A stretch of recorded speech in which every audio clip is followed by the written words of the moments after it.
Hello friend, JPSC के लिए झारखंड का हम लोग पूरा सिलेबस कंप्लीट करने जा रहे हैं।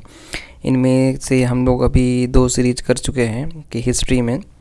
तो हिस्ट्री का जो पूरा हिस्ट्री हमने इस तरह से ये देख लीजिए, ये माइंड मैप के थ्रू बना रहे हैं। पूरा माइंड मैप बना लिया है उसका, उसमें से पूरा जो है ये हिस्ट्री सिर्फ एक पेज में ही आपका है। ठीक है, ये देख लीजिए।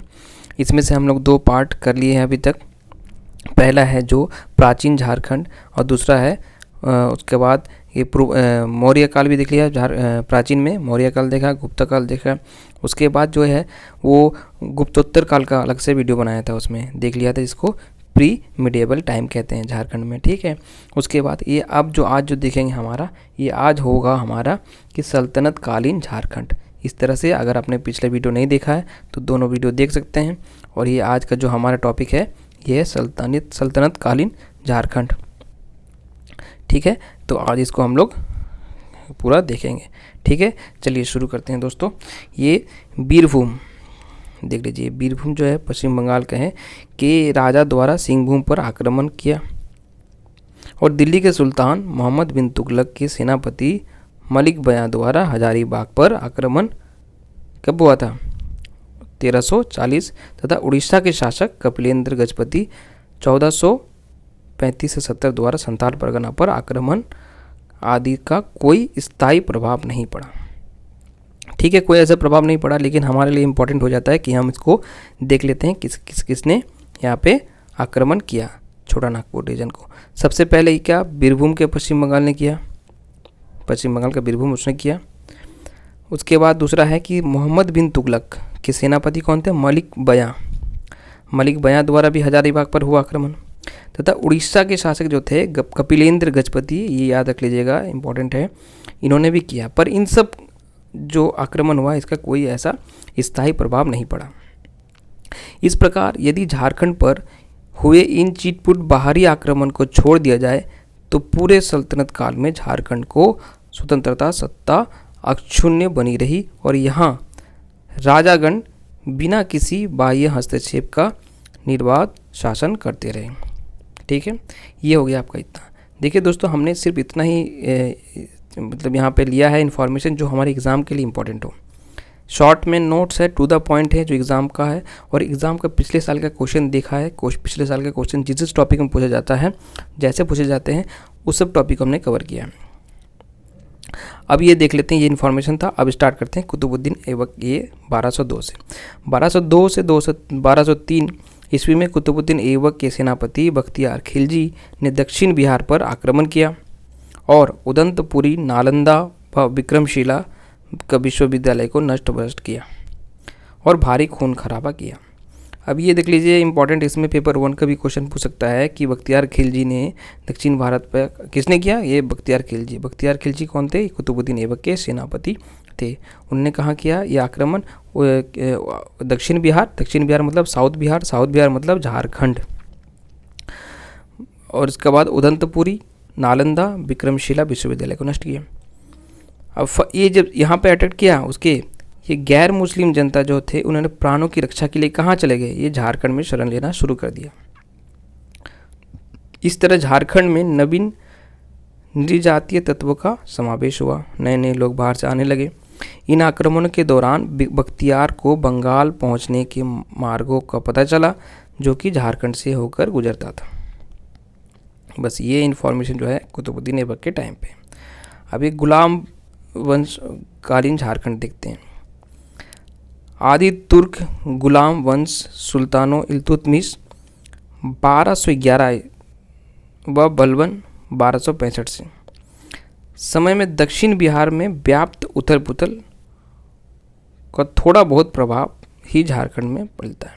कि पहले जो है ये जो आ रहे थे यहाँ पे इल्तुतमिश और बलबन के टाइम में, ये नॉर्थ इंडिया तो दक्षिण भारत जो दिल्ली के एरिया है, दिल्ली उत्तर प्रदेश अभी जो एरिया है आगरा, उन एरिया में बहुत उथल पुथल देखा गया। लेकिन झारखंड में इसका कोई प्रभाव ऐसा कुछ नहीं पड़ा। ठीक है, क्वेश्चन अगर पूछता है कि इल्तुतमिश के काल में झारखंड में उसका प्रभाव काफ़ी देखा गया है तो वो क्वेश्चन गलत होगा, क्योंकि उसमें कुछ खास दिखा नहीं गया। ठीक है, ऐसी जानकारी मिलती है कि नागवंशी शासक हरिकर्ण अपने राज्य के शासक शासन कुशलतापूर्वक चलाता रहा। ठीक है, इसमें एक इन्फॉर्मेशन और मिलता है कि इल्तुतमिश के समकालीन और बलबन के समकालीन कौन थे, ये होगा हरिकर्ण थे। वो कौन थे, हरिकर्ण नागवंशी के शासक था। ठीक है, अगला देखते हैं खिलजी वंशकालीन झारखंड।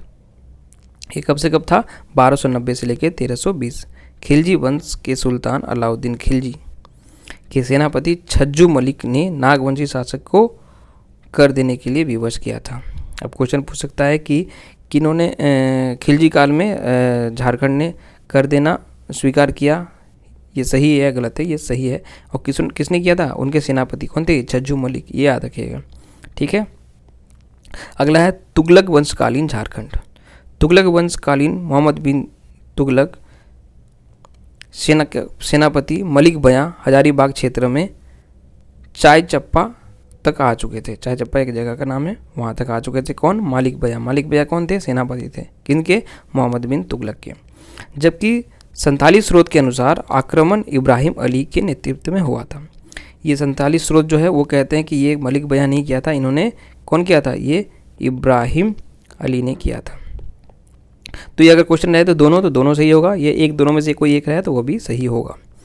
ठीक है, इब्राहिम अली ने बीघा के किले पर अधिकार कर लिया। परिणाम स्वरूप वहाँ के संथाल अपने सरदार के साथ जान बचाकर भाग निकले। मोहम्मद बिन तुगलक के उत्तराधिकारी फिरोज तुगलक ने वर्चस्व की लड़ाई में बंगाल के शमसुद्दीन इलियास शाह को पराजित किया और हजारीबाग के सदगवां क्षेत्र में एक बहुत बड़े इलाके जीत लिया और सदगवां को इस विजय क्षेत्र का राजधानी बनाया। ये फिरोज तुगलक जो आए थे वो बंगाल की जो शमसुद्दीन इलियास के साथ इन्होंने क्या किया, वर्चस्व की लड़ाई, देखते हैं कौन पावरफुल ज़्यादा है। तो इस लड़ाई में उसमें क्या है कि हजारीबाग का एक बहुत बड़ा एरिया उन्होंने जीत लिया। तो उसने जीतने के बाद वहाँ पे एक जगह है ये सतगावा, ये याद रखिएगा, सतगावा। ठीक है, उनको उन्होंने राजधानी बना लिया। किसने बनाया, तो क्वेश्चन ऐसा आता है कि बताइए फिरोज तुगलक ने हजारीबाग को जीतने के बाद कहाँ पर अपना राजधानी बनाया, तो वो होगा सतगावा में बनाया। ठीक है, किंतु फिरोज तुगलक या उसके उत्तराधिकारी सतगावा से आगे छोटा नागपुर खास नहीं बढ़ सके और वहाँ नागवंशी शासक का शक्तिशाली शासक बना रहा। ठीक है, अगला देखते हैं सैयद वंशकालीन झारखंड। तुगलक वंश के उत्तराधिकारी वंश सैयद वंश के सुल्तान झारखंड में कोई हस्तक्षेप नहीं किया। अब उसका अगला आता है लोधी वंशकालीन झारखंड। ये 1451 से लेकर 1526 तक।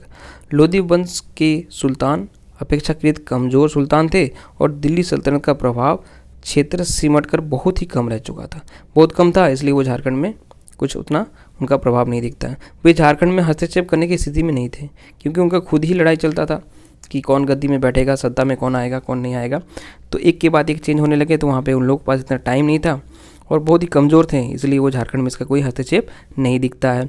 लोधी वंश के सुल्तान कालों में छोटा नागपुर खास पर शासन करने वाला नागवंश राजाओं का नाम था प्रतापकर्ण, छत्रकर्ण और विराटकर्ण। अगर ये बोल दे कि लोधी वंश के समकालीन नागवंश राजा कौन से थे, तो अगर ऑप्शन में रहता प्रतापकर्ण वो भी सही है, छत्रकर्ण वो भी सही है और विराटकर्ण वो भी सही है। अगला देखते हैं झारखंड लोधी सुल्तानों के हस्तक्षेप से बचा रहा, लेकिन लोधी वंश के समकालीन उड़ीसा के गजपति वंश का कहर का सामना करना पड़ा। ठीक है, झारखंड तो वहाँ लोधी वंश तो बचा हुआ, लेकिन ये उड़ीसा के जो शासक थे गजपति वंश जो थे, गजपति वंश याद रखिएगा, गजपति वंश का आक्रमण सहना पड़ा। इनका कौन था, इनका था एक कपिलेंद्र गजपति जो उड़ीसा के अंतिम गंग राजा का मंत्री था। उसने उड़ीसा के एक नए राजवंश गजपति वंश का स्थापना किया था। अगर क्वेश्चन में पूछता है, पेपर 1 में भी पूछा जा सकता है झारखंड के कि गजपति वंश का स्थापना किसने किया था, तो उसका आंसर होगा कपिलेंद्र गजपति। कपिलेंद्र गजपति के नेतृत्व में उड़ीसा राज्य दक्षिण पूर्व भारत का एक महाशक्ति बन गया था। ठीक है, उसने संथाल परगना तथा हजारीबाग को छोड़ करके नागवंश राजा के बहुत बड़े भाग पर कब्जा कर लिया था। इस प्रकार झारखंड के कुछ भाग कपिलेंद्र गजपति का शासन स्थापित हो गया था। इसी तरह आदिल शाह द्वितीय और आदिल खान द्वितीय खानदेश का एक अत्यंत शक्तिशाली शासक था। उसने विपुल शक्ति संगठित कर ली थी और उसने अपने सैन्य दल को झारखंड तक भेजा और इसलिए वो झारखंडी सुल्तान के नाम से जाना जाता है। ठीक है, क्वेश्चन अगर पूछता है कि झारखंडी सुल्तान किसे कहा जाता था या झारखंडी सुल्तान के नाम से कौन जाने जाते थे, तो उसका आंसर होगा आदिल शाह द्वितीय या आदिल खान द्वितीय। ठीक है, ये याद रख लीजिएगा दोस्तों। तो इस तरह से हमने सल्तनत कालीन झारखंड जो है उसने पूरा कंप्लीट कर लिया। इसके बाद हम लोग पढ़ेंगे मुगल कालीन झारखंड, उसके बाद अंग्रेज का काल में झारखंड। ठीक है, अब इस तरह से पूरा हम लोग सिलेबस कंप्लीट कर लेंगे दोस्तों। और ये माइंड मैप के थ्रू इसलिए बनाया ताकि आपको आसानी से पूरा जो सब्जेक्ट है ये रिवीजन हो जाए और कम टाइम पे हमें पूरा सब्जेक्ट कंप्लीट कर सके। इसके बाद इससे रिलेटेड जितना भी ऑब्जेक्टिव क्वेश्चन है दोस्तों उसका भी अलग से वीडियो बनाएंगे, क्योंकि क्वेश्चन आंसर फॉर्मेट से हमारे माइंड में क्वेश्चन याद हो जाता है फैक्ट, और हमें अटेम्प्ट भी करेगा और हमें ये पता चलेगा कि हमारे कितना चीज़ हमें याद है और क्या क्या हमें और करना पड़ेगा। ठीक है, उसमें क्वेश्चन कम से कम 200 से 250 क्वेश्चन जो है झारखंड का रिलेटेड हिस्ट्री से पूछेंगे। ठीक है दोस्तों, उसका पूरा डिस्कशन भी किया जाएगा और इन्फॉर्मेशन जो रिलेटेड है वो भी दिया जाएगा। ठीक है दोस्तों, अगर ये वीडियो अच्छा लगा तो लाइक कर दीजिएगा और चैनल को सब्सक्राइब नहीं किया है तो सब्सक्राइब कर दीजिए और प्लीज़ शेयर कर दीजिए। थैंक यू दोस्तों।